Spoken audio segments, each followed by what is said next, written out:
Olá, está começando o ES News Entrevista aqui na tela da Rede TV Espírito Santo. Seja muito bem-vindo. Que bom ter a sua audiência, também a sua companhia junto com a gente. Hoje, no nosso programa, a gente recebe um deputado capixaba que é membro titular da Comissão de Constituição e Justiça da Câmara dos Deputados. Também integra a comissão que cuida da indústria, comércio e serviços. Além disso, preside a Frente Parlamentar Mista das Micro e Pequenas Empresas. Nosso convidado é o deputado federal Helder Salomão, do PT. Deputado, seja muito bem-vindo, viu? Fabiano, eu que agradeço a oportunidade de estar aqui com você, com seus telespectadores, para conversar um pouco sobre a nossa atuação em Brasília e também aqui no Espírito Santo. É um prazer estar contigo aqui. Prazer é nosso recebê-lo, deputado. Olha, eu quero começar falando um pouquinho sobre essa frente parlamentar. Eu sei que é uma luta do senhor já há algum tempo, já o acompanho já há algum tempo, que se trata da questão das micro e pequenas empresas, um segmento extremamente importante, porque a gente está falando de um setor da sociedade que não para de crescer, né? Eu acho que a gente pode dizer que é o grande pulmão aí, talvez, do setor da nossa economia, são as micro e pequenas empresas, na verdade. Com certeza. Só para se ter uma ideia da importância do segmento dos pequenos empreendedores no Brasil, no primeiro semestre de 2023, foram gerados mais de 1 milhão de empregos no Brasil. Mais de 700 mil empregos foram gerados pelas micro e pequenas empresas. Sim. Ou seja, mais de 70% dos empregos gerados no primeiro semestre foram gerados pelos pequenos empreendedores brasileiros e empregos com carteira assinada. Sim. Um outro número importante, do total de empresas constituídas no Brasil hoje, nós estamos falando aí de 21 milhões e 800 mil CNPJs, ou seja, empresas constituídas, 99% dessas empresas, desses CNPJs, são formados por empreendedor individual, microempresa e empresas de pequeno porte. Os pequenos empreendedores do Brasil, a micro e pequena empresa, é responsável por 30% do nosso PIB. Alguém pode achar que é um percentual alto, eu diria que nós temos muito a crescer. Quando a gente compara, né, o volume de negócios realizado no Brasil pelas micro e pequenas empresas e comparamos com o que acontece hoje na União Europeia, a exemplo da Itália, França, Portugal, Espanha, mas também podemos citar o exemplo do Canadá, dos Estados Unidos, da China, do Japão, a gente vai encontrar, a Alemanha na União Europeia também é muito forte essa atuação, a gente vai encontrar um percentual muito diferente. Na Itália, por exemplo, mais de 60% do PIB italiano é gerado pelas micro e pequenas empresas. Isso mostra a força desse segmento no Brasil e no mundo. Sim. E também mostra o quanto nós ainda precisamos caminhar para que nos próximos anos o Brasil alcance no mínimo 50% de todo o nosso PIB gerado pelos pequenos empreendedores. Deputado, com essa força toda que o senhor está colocando para a gente, né, das micro e pequenas empresas, hoje ainda esse setor enfrenta um grande desafio da questão da burocracia. A burocracia ainda é um empecilho para que esse setor prospere ainda mais? Sim, eu diria que nós temos vários desafios, eu destacaria 3 principais. O primeiro, a burocracia, que tem diminuído, né? Quando eu fui prefeito, a gente, além de ter realizado uma boa experiência em Cariacica, a gente conheceu experiências em várias cidades do Brasil, bem-sucedidas, e fora do Brasil. Então, isso está diminuindo, mas ainda tem muita burocracia. O segundo entrave é o acesso ao crédito. Então, nós temos aí que facilitar o acesso dos pequenos empreendedores ao crédito. E um terceiro ponto, que também é muito importante, que é consequência da falta de acesso ao crédito, é a inovação tecnológica das micro e pequenas empresas. Sim. Nós precisamos investir em inovação, ou seja, trabalhar para que nós consigamos ampliar a produtividade das micro e pequenas empresas com mais inovação, com mais crédito e com capacitação permanente dos empreendedores. Sim. Veja que nós temos ainda uma taxa de mortalidade considerável no Brasil. E essa taxa de mortalidade, ela geralmente fica aí entre o primeiro e o terceiro ano. É o momento em que as empresas estão se firmando no cenário econômico e no mercado e encontram dificuldades. Então, a falta de capacitação, de formação, de visão da gestão pública, associada à burocracia que é grande e associado à ausência de crédito ou dificuldade para acessar ao crédito, tudo isso somado acaba gerando um problema aí para os pequenos empreendedores brasileiros. Isso melhorou ao longo dos anos, mas, como eu disse, tem muito caminho pela frente. E eu, como presidente da Frente Parlamentar Mista da Micro e Pequena Empresa, atuo junto com demais parlamentares, né, deputados e senadores, para nós melhorarmos esse ambiente.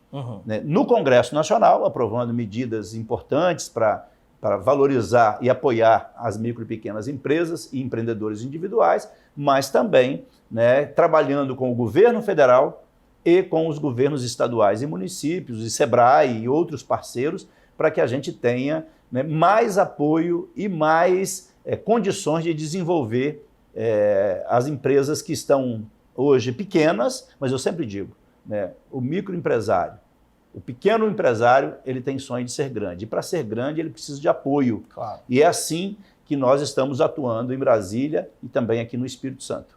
Tá certo. É importante essa parceria, né, do governo federal, estadual e os municípios, porque onde acontece de fato tudo isso é no município, né? E o SEBRAE é um outro parceiro importante aqui no estado. Sim. E no Brasil, além das federações, né, como a FEMICRO aqui, como a CONAMP, que é uma Confederação Nacional das Micro e Pequenas Empresas. E o governo federal, né, criou agora o Ministério da Micro e Pequena Empresa e do Empreendedorismo. Nós estamos trabalhando com o novo ministro Márcio França, antes era com o ministro e vice-presidente Geraldo Alckmin, para criar esse ambiente mais favorável, né, inclusive para trabalhar aí uma urgência, Sim. que é ajudar as micro e pequenas empresas a resolverem suas pendências. Tem mais de 6 milhões de pequenas empresas, microempresas, que estão hoje endividadas. E isso em função da pandemia, do efeito prolongado da pandemia e dos juros altos, que é um grande problema que, inclusive, né, nós estamos enfrentando e que precisamos, né, continuar forçando o debate para que o Banco Central baixe os juros e isso facilite o acesso ao crédito com juros mais baratos. Tá certo, deputado. Nós vamos para o rápido intervalo, daqui a pouquinho a gente continua o nosso papo com o deputado federal Helder Salomão. A gente volta já já.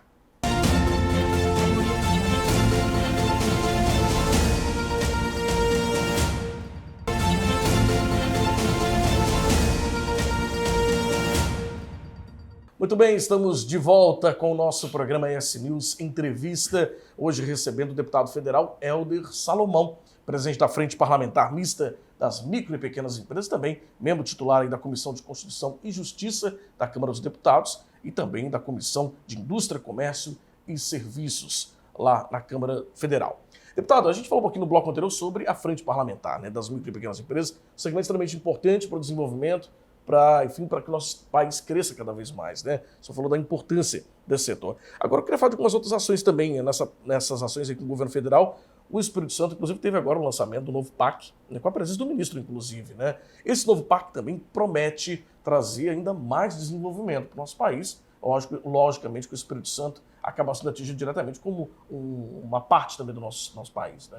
Sim, com certeza. O novo PAC foi lançado. Nós estamos falando aí de um investimento até 2027 da ordem de 3 trilhões, né, e 700. Então é um investimento grande. E aqui para o Espírito Santo estão previstos 65 bilhões e 900 milhões. Uhum. Para um estado do tamanho do Espírito Santo é um investimento considerável.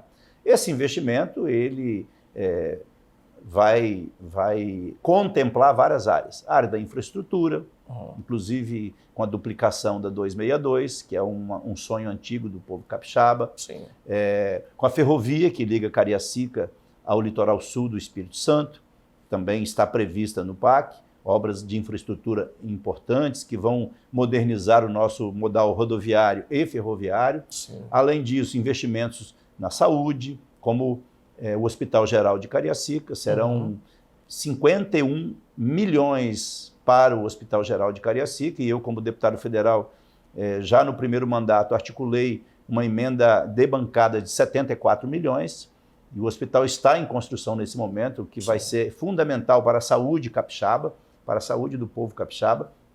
Além disso, também obras na área de educação, né, obras na área de capacitação profissional, e o ministro esteve no Espírito Santo, o ministro Rui Costa, né, para trabalhar com os gestores locais, parlamentares, empresários e sociedade organizada do Espírito Santo, representantes de várias instituições e entidades, para buscar afunilar essa modelagem do PAC, porque o governo federal está decidido a iniciar os investimentos do PAC no Espírito Santo já a partir de 2023. E é bom lembrar, né, que também teremos obras, por exemplo, para o Minha Casa Minha Vida, né, além das obras de saúde, educação, infraestrutura e tantas áreas que são fundamentais para o desenvolvimento do Estado.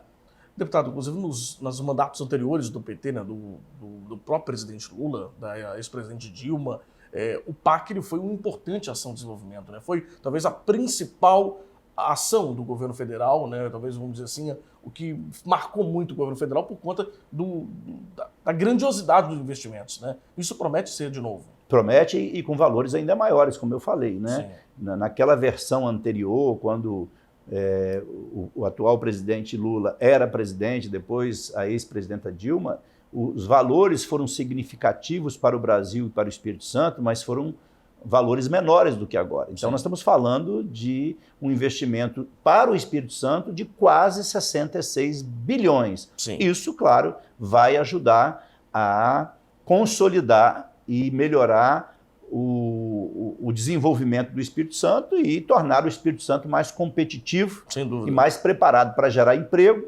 renda e oportunidades para o povo capixaba. Então, essa parceria do governo federal com o governo do Estado, com o governador Renato Casagrande, é fundamental para todos os capixabas em todas as áreas que serão contempladas com o PAC. Deputado, só para o nosso tempo está quase acabando, mas eu tenho que falar que o senhor também destinou uma emenda, mais de 13 milhões de reais em emendas para a FEC. A gente está aí no mês do Outubro Rosa, e de fato é um assunto importante para a gente trabalhar. A FEC realiza um trabalho lindíssimo, né, de educação, no combate, na prevenção, na conscientização do câncer de mama. Enfim, uma emenda também expressiva. Foram 13 milhões que o senhor destinou para lá, né? Sim, eu já indiquei mais de 170 milhões de emendas atendendo todos os municípios capixabas. Sim. E a área mais atendida foi a área da saúde, né? Entre as emendas que eu apresentei para a saúde, para a FEC, que é uma instituição importante no Espírito Santo, ainda mais agora nesse mês de outubro, a gente fala do Outubro Rosa, eu dediquei, né, e apresentei uma emenda de 3 milhões. Então, assim, nosso compromisso em melhorar a saúde e apoiar a FEC, por exemplo, tantas outras nós apoiamos, mas a FEC, neste caso específico, falando do Outubro Rosa, que é uma entidade que merece o nosso apoio, e esses 3 milhões certamente estão ajudando a FEC a atender melhor o povo capixaba que precisa de atendimento. Tá certo. Olha, pena que o nosso tempo está acabando, mas eu quero agradecer muito ao deputado federal Helder Salomão, nosso convidado de hoje aqui no ES News Entrevista, trazendo um pouco do balanço das suas ações. Ele que preside a Frente Parlamentar Mista das Micro e Pequenas Empresas, também lá integra a Comissão de Constituição e Justiça e também da Indústria, Comércio e Serviços lá na Câmara Federal. Deputado, foi um prazer, sucesso aí no mandato, viu? Fabiano, eu que agradeço a oportunidade de saudar, né, todos que nos acompanham nesta conversa aqui contigo, né, e dizer que nós vamos continuar juntos, trabalhando muito pelo Espírito Santo e pelo Brasil. As portas do programa estão abertas para o senhor voltar mais vezes e trazer mais novidades. Eu que agradeço. Um abraço. Um abraço, meu deputado. A você de casa, muito obrigado também pela audiência e pela companhia. A gente fica por aqui com o nosso programa de hoje. Para rever essa entrevista, acesse agora mesmo esflix.com.br e procure o programa ES News Entrevista. Um ótimo dia para você e até o nosso próximo encontro.